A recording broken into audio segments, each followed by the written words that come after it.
Have you ever thought about what happens after you flush the toilet? It's a simple act, but it's the final step in a system that literally saves millions of lives.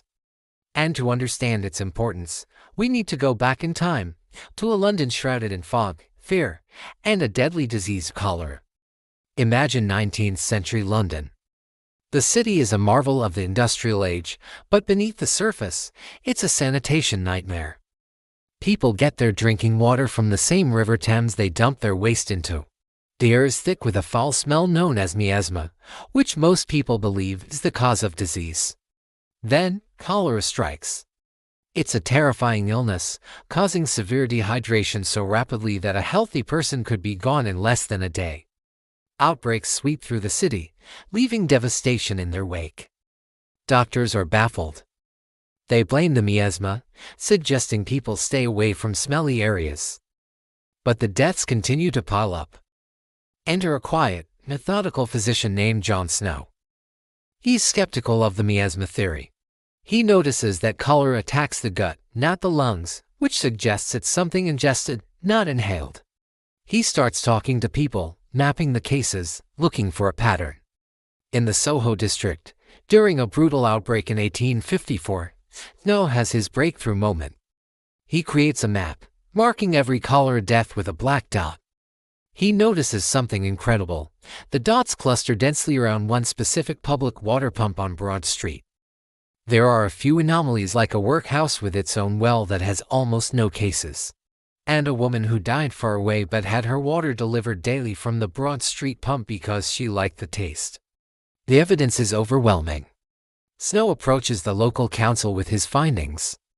He argues that the water from the Broad Street pump is contaminated and is the source of the outbreak. The council is skeptical after all. He's challenging the accepted medical wisdom of the day. But faced with his meticulous map and data, they agree to a simple experiment. They remove the handle from the pump. And just like that, the cholera cases in Soho plummet. The outbreak ends. John Snow has proven that cholera spreads through contaminated water, not bad air. His work is a landmark moment in public health and epidemiology. It's the first real proof that invisible germs in our water can kill us. But the story doesn't end there. Snow's discovery was a wake-up call, but changing an entire city's infrastructure is a colossal task. London needed a champion, and it found one in an engineer named Joseph Bazalgette. A few years after the Broad Street outbreak, London experienced what became known as the Great Stink of 1858. A hot summer caused the sewage-choked Thames to smell so unbearable that the Houses of Parliament had to drape their curtains in deodorizing chemicals just to function. The stench was a national crisis, and it finally spurred politicians into action.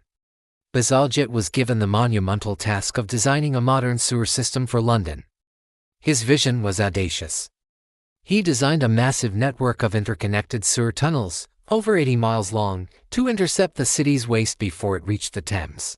These tunnels would then carry the sewage far downstream, east of the city, where it could be treated and discharged into the river without contaminating the drinking water supply. Look at this diagram of his system. It was an engineering marvel. The sewers were designed to flow using gravity, following the natural contours of the land. Bazalgette famously insisted on using high-quality Portland cement and building the tunnels with a distinctive egg shape, which was structurally strong and helped maintain a steady flow to prevent blockages.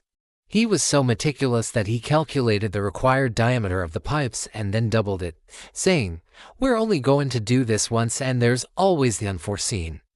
That foresight meant his system is still in use today, serving a population many times larger than he ever imagined.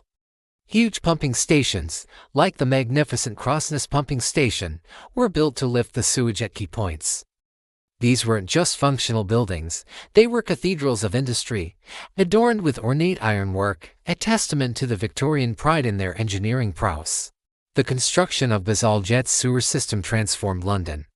It cleansed the Thames, eliminated the constant threat of cholera epidemics, and laid the foundation for the modern, healthy metropolis we know today.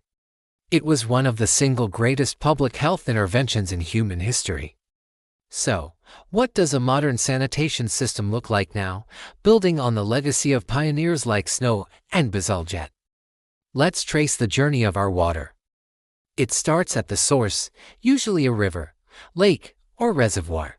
This raw water is piped to a water treatment plant.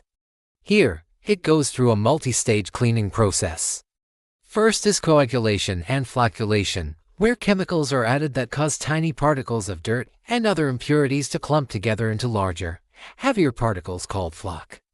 Next, in the sedimentation stage, the water sits in large tanks, allowing the heavy floc to settle to the bottom.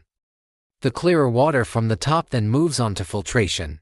It passes through layers of sand, gravel, and charcoal, which filter out even smaller particles, including dust, parasites, bacteria, and viruses. Finally, the water is disinfected. A small amount of a disinfectant like chlorine is added to kill any remaining microorganisms and to keep the water safe as it travels through the pipe network to our homes. This entire process ensures that when you turn on your tap, the water is clean and safe to drink. It's a complex, highly controlled system that stands as a barrier between us and waterborne diseases. Now, let's look at the other side of the coin, the wastewater. After we use water for flushing, showering, or washing dishes, it becomes wastewater or sewage. It flows from our homes into a network of underground pipes, just like in Bazalgette's design. This network of sewer pipes carries the wastewater, again often using gravity, to a wastewater treatment plant. This is where the modern process really shines. The goal here is to clean the water enough so it can be safely returned to the environment. Treatment usually begins with preliminary screening, where large objects like rags, plastics, and sticks are removed.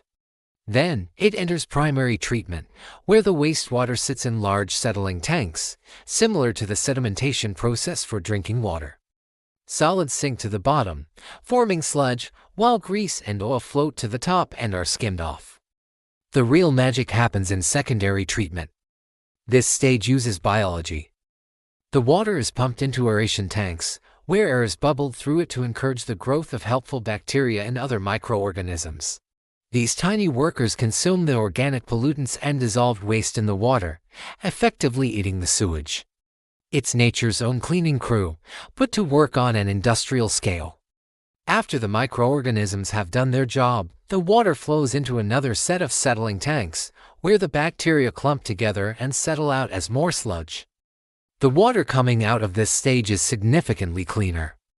In many places, there is a final, tertiary treatment step. This can involve further filtration or using ultraviolet light to disinfect the water one last time, killing any remaining pathogens without adding more chemicals. The treated water, now clean and safe, is finally released back into a river or the ocean. The sludge that was collected is often treated further and can be repurposed as fertilizer or used to generate energy. This entire closed-loop system, from the river to our taps and back to the river again, is the invisible shield that protects our cities. It's the legacy of John Snow's map and Joseph Bazalgette's tunnels. It prevents cholera, typhoid, and countless other diseases that plagued our ancestors. However, it's a privilege we can't take for granted.